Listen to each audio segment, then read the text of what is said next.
ప్రాంతాల అభివృద్ధిని అన్ని రకాల మన రాష్ట్రంలోనే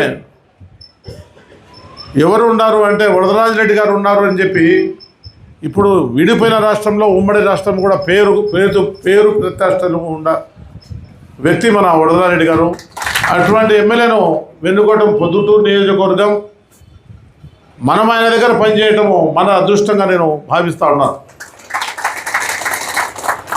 ఎందుకు చెప్పవలసింది వస్తూ ఉందంటే గతంలో 2 దఫాలు 2014, 19, 1924 మాజీ ఎమ్మెల్యేగా మనం చూసాం. ఎటువంటి అవినీతి జరిగింది, ఎటువంటి మట్కాలు గుట్కాలు క్రికెట్లు, ఒక బీసీ నాయకుడు చంపేయటము, ఇలాంటివన్నీ 10 సంవత్సరాలు చూసాం. మరి అట్లాంటివన్నీ అరికట్టాలని చెప్పి గతంలో 40 సంవత్సరాల ముందే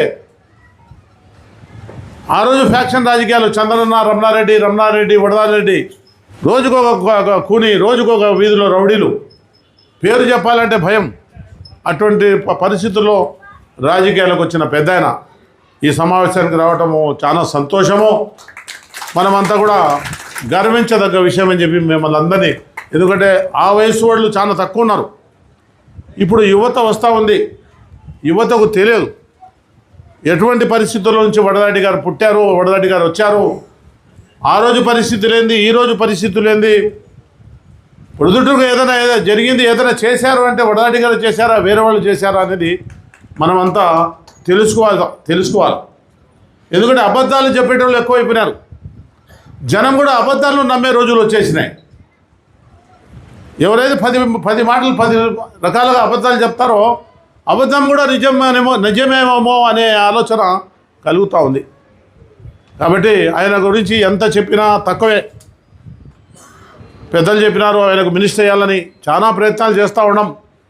చాలా ప్రయత్నాలు జరిగినాయి. ఒకసారి వచ్చినట్టు వచ్చి రాజశేఖర రెడ్డి గారి టైంలో ఎనిక్కిపోయింది.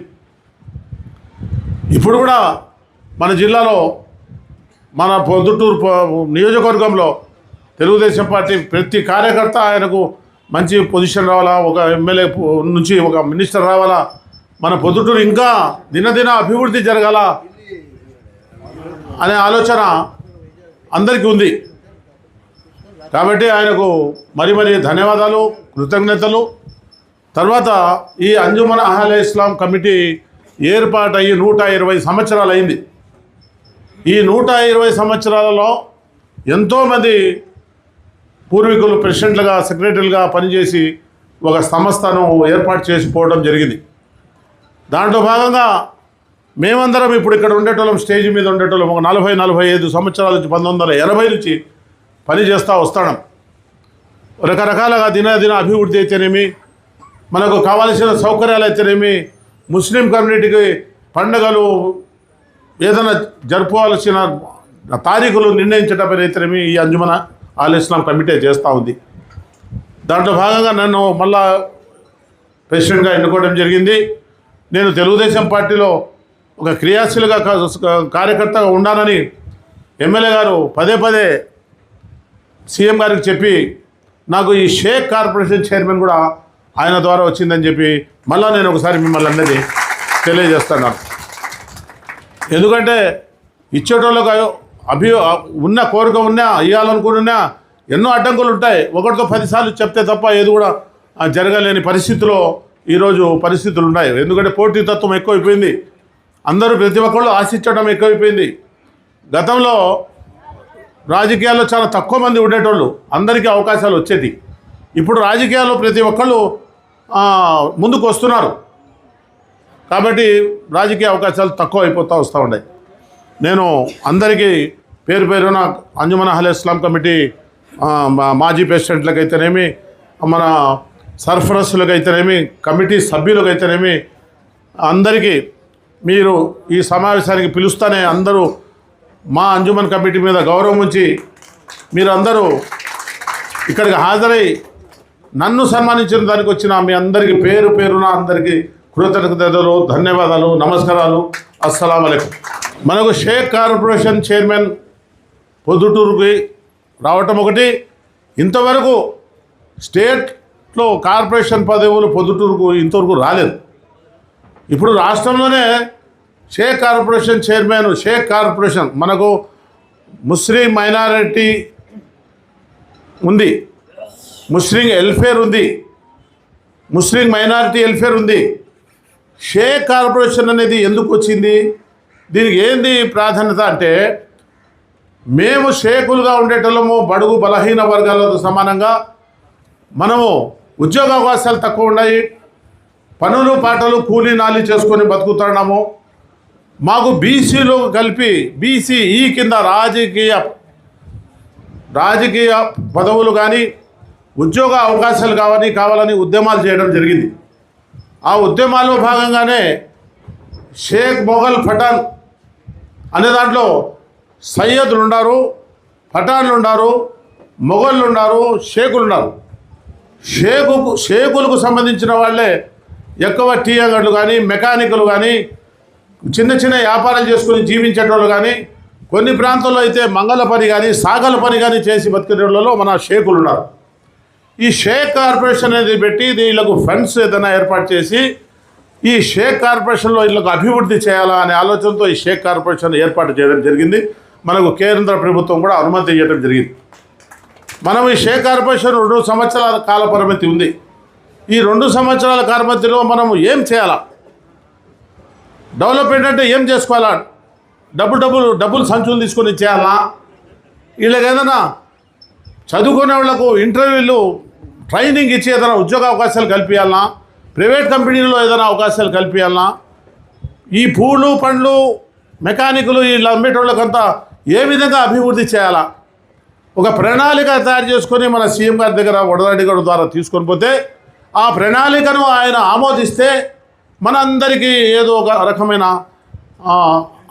మేలు జరిగే ఒక వ్యవస్థను ఏర్పాటు చేస్తారు.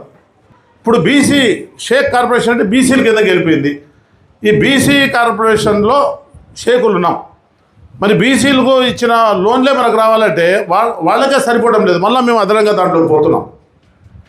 కాబట్టి ఈ ముస్లిం మైనారిటీ ఫైనాన్స్ కార్పొరేషన్ ఉండే ఈ షేకులందరినీ తీసి బీసీలో కలపాలి. బీసీ ఫైనాన్స్ దాంట్లోకి పోతే మన అందరికీ కూడా లోన్లు రావడమో ఇంకోటో ఆర్థికంగా ప్రభుత్వం సాయం చేసేటట్టు ఉంటుంది. ప్రభుత్వాన్ని ఏ విధంగా డబ్బులు తీసుకొని వాడేసి ఏదో మనము 50,000 లక్ష రూపాయలు 2 లక్షలు ఇస్తారు లోను, సబ్సిడీ వస్తుంది అనే ఆలోచనతో లేకుండా మనము గ్రూపులుగా తయారై మనం చదువుకునే పిల్లలకు 10 నుంచి ఇంటర్ కానీ డిగ్రీ కానీ BA కానీ చదువుకునే పిల్లలకు ట్రైనింగ్, వాళ్ళకు 3 నెలలు కానీ 6 నెలలు కానీ ట్రైనింగ్ క్లాసులు ఇప్పించేదానికి ప్రయత్నం చేయాలి. మినిస్టర్ ద్వారా, ఎమ్మెల్యే గారి ద్వారా, సీఎం గారి దృష్టికి తీసుకొని పోయి మన జిల్లాలో కడప జిల్లాను మొట్టమొదటగా తీసుకొని ముందు కడప జిల్లాను మనము చేసుకోవాలి. రాష్ట్రం అంతా చేయలేకపోయినా కడప జిల్లాను ముందు ఒక రోల్ మోడల్గా తీసుకోవాలి. దినదిన అభివృద్ధి ఈ షేక్ కార్పొరేషన్ ద్వారా మనం షేకులకు ఈ బడుగు బలహీన వర్గాల మాదిరిగా ఏమంటే ఆ పని చేసుకునే బతికేటోళ్ళకంతా అభివృద్ధి తీసుకురావాలనే బాధ్యత ఉంది. కాబట్టి మనం అందరం కలిసికట్టుగా మనం ఏం చేస్తే బాగుంటుంది అనేది తయారు చేసుకొని పొడుదుటూరు ఎమ్మెల్యే వడదరెడ్డి గారి దగ్గరికి, సీఎం గారి దగ్గరికి పోతే ఆయన శాంక్షన్ చేస్తే దాని ద్వారా మనకు అంత మేలు జరుగుతుందని చెప్పి నేను సభాముఖంగా తెలియజేసుకుంటూ, దాంట్లో భాగంగానే సురేష్ నాయుడు తెలుగుదేశం పార్టీ టికెట్ ఆశించినారు. అన్న క్యాంటీన్ పెట్టి 10 కోట్లు ఖర్చు పెట్టారు. చంద్రబాబు నాయుడు గారు 5 సార్లు ఎమ్మెల్యే, 85 సంవత్సరాల వయసు.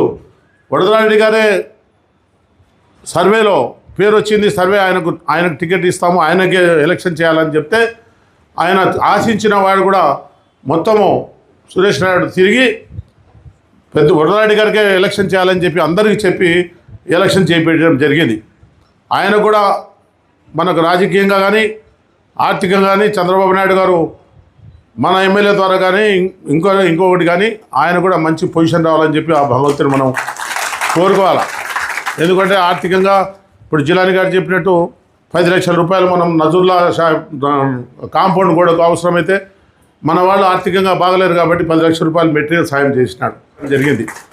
అలాగే ఎన్నో అభివృద్ధి పనులకు వాళ్ళకు చైతన్య గారికి ఇక్కడ ఈద్గా మైదానం ఒక 30 లక్షల రూపాయలు కాంపౌండ్ గోడకు ఈ సురేష్ నాయుడు గారు వాళ్ళ తమ్ముడికి చెప్పి కాంపౌండ్ కూడా ఇప్పేయడం జరిగింది. ఇట్లాంటి వడదారెడ్డి గారు అయితే మొన్న కూడా రంజాన్ పండుగ వస్తుందన్నా మసీద్ కడుతున్నారు, అక్కడికి రావాలా మీరు చూడాలంటే ఆయన వచ్చి ఎస్టిమేషన్ వేసి ఆయన లెటర్ మీద 17 లక్షల రూపాయలు శాంక్షన్ చేయించినారు. మన దురదృష్టము కౌన్సిల్లో మన మెజార్టీ లేక వాళ్ళు క్యాన్సిల్ చేసినారు. ఆడికి పెద్ద మార్చిలో వాళ్ళకి టైం అయిపోతుంది, మళ్ళీ కలెక్టర్ గారితో చెప్పి చేయిస్తామని వాగ్దానం కూడా చేసి ఉన్నారు. అబద్ధాలు రావు. మా పెద్దనకి అయితే నిజం మాట్లాడేదే రాదు, అబద్ధం ఏం మాట్లాడతాడు. ఇంకా ఈరోజు రాజమల్లి ప్రసాద్ రెడ్డి మాజీ ఎమ్మెల్యే కూర్చుంటే 2 రోజులు అయినా మాట్లాడతాడు అబద్ధాలు. ఆడ ప్రమాణం అంటాడు, ఈడ ప్రమాణం అంటాడు, ఏదేదో ప్రమాణాలు చేస్తాడు. అన్నీ ఆయనను ఎదుర్కోవాలి. అంతకుముందు అయితే ఎదురు మళ్ళగా బాంబులు వేసుకోవడమో, సావడమో, చంపడమో, జైలుకు పోవడమో ఉన్నది. ఇప్పుడు అది లేదు. మోసాలు, కుతంత్రాలు, ఊరికైనా ఏదో ఆశ చెప్పడము, ఎగరగొట్టడము, మనిషి ఆశతో బతుకుతాడు. వాడు చేశాడా లేదా? ఇప్పుడు పొద్దుటలో అభివృద్ధి జరిగిందంటే రింగ్ రోడ్లు కానీ టౌన్లో కానీ వడదాడి గారు జరిగిందే కానీ అంతకుముందు ఏం జరగలేదే. రింగ్ రోడ్ ఎవరు వేసినారు? రాజశేఖర గారి టైంలో వడదాడి గారు వేసినారు. పొద్దుటూరులో రోడ్ వెడింగ్లు కానీ, మైదుకు రోడ్డు కానీ, గొరపాడు రోడ్డు కానీ, రోడ్డు వెడింగ్లన్నీ వడదాడి గారు చేసినారు. బొల్లారంలో కొత్త రోడ్డు ఎట్లున్నది? బొల్లారం నుంచి మనం బయటికి పోవాలంటే రోడ్డు ఉన్నదా? బొల్లారం బోడపల్లి నుంచి బయటికి పోవాలంటే రోడ్డు ఉన్నదా? మనకు 10 కోట్ల రూపాయలు డబ్బు తీసుకొని వచ్చి వాళ్ళకి బిల్డింగ్ వాళ్ళకి కట్టి కొత్త రోడ్డు హైవే రోడ్డు మాదిరిగా మనం రోడ్డు వేసి మన కనెక్టివిటీ లేదు. ఇప్పుడు కూడా మనకు ఇట్లా ఎరుగుంటకు పోవాలంటే డిఎస్పీ గారి ఇంటి మీద మన పెద్ద మసీద్ గారి నుంచి అట్లా పోవాలా. కనెక్టివిటీ బయటికి పోయేదానికి కనెక్టివిటీ లేదు. మైదుకు రోడ్డు, ఇది బొలవరం రోడ్డు, కొరపాడు రోడ్డు 3 కూడా పెద్ద కనెక్టివిటీ చేస్తూ రింగ్ రోడ్డును తయారు చేయడం జరిగింది. ఇప్పుడు ఈ ring రోడ్లోకి Erugunta bypass ring road పోయేదానికి కనెక్టివిటీ మోడపల్లి ఒకటి ఉంది, ఇక్కడ డిఎస్పీ గారి దగ్గర ఒకటి ఉంది. ఇట్లాంటి ఏదో ఒకటి మనం ఊళ్ళో నుంచి బయటికి పోయేదానికి కనెక్టివిటీ తయారు చేస్తే పొద్దుటూరు ఇంతగా అభివృద్ధి జరుగుతూ ఉంది. ₹1,00,000 ఉండే సెంటు స్థలం 10 లక్షలు అయిపోయింది. భూములు గడవాళ్ళు కోటేశ్వర్లు అయిపోయారు.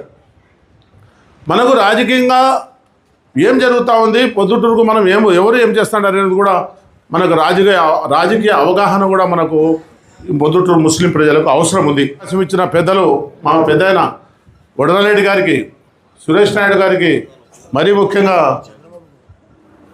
ముఖ్యంగా మన రాష్ట్ర ముఖ్యమంత్రి చంద్రబాబు నాయుడు గారు, మన రాష్ట్ర భవిష్యత్తు లోకేష్ బాబు గారు కూటమి ప్రభుత్వం ఏర్పాటు చేసుకొని కూటమి రాక్షస పరిపాలన జరుగుతూ ఉన్నది.